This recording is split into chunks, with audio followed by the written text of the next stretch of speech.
so-called financial crisis is threatening all kinds of public funding. Give me two good arguments why public funding for the arts and culture in Europe today should be maintained, if not increased. For me, I can speak in French? I think so, yes. Yes. Pour moi, il y a deux raisons principales. D'une part, sur la question du financement pour des projets européens. Il me semble important que ce sont aussi les États membres qui doivent prendre une part très importante du financement européen parce que ce financement va permettre de consolider une idée européenne à partir de projets issus de pays membres où des acteurs culturels ont déjà travaillé.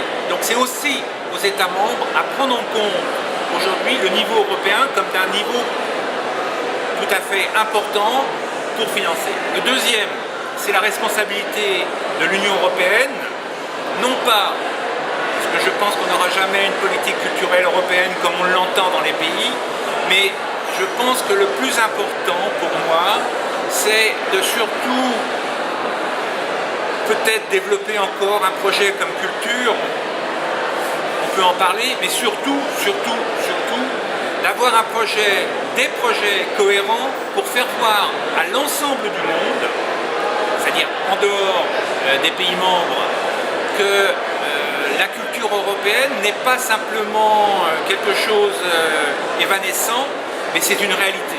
Par exemple,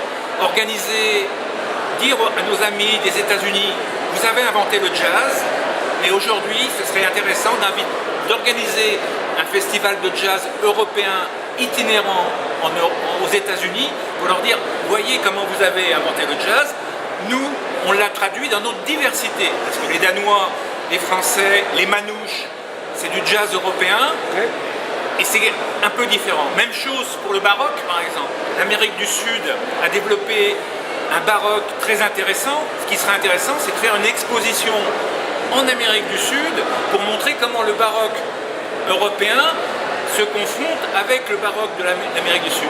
C'est-à-dire que pour moi, c'est presque aujourd'hui, c'est important de faire voir aux autres comment dans d'autres diversités européennes, je suis dans une stratégie de puissance.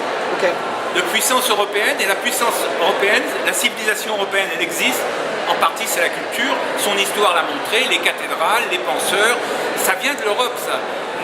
Même si la France par exemple, le 18e, c'est l'Europe aussi dans son entier, et ça rejaillit en termes de civilisation. Donc plutôt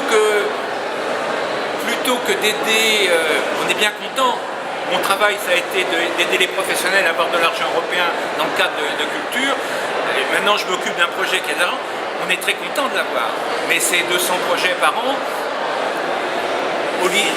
500 millions d'habitants, 32 pays. Ça me semble plus important aujourd'hui de montrer à l'ensemble des autres continents comment notre diversité est importante et comment elle a un sens de civilisation, même si de temps en temps, on peut voir des différences, mais c'est ce qui fait voilà ce que je peux dire des deux raisons.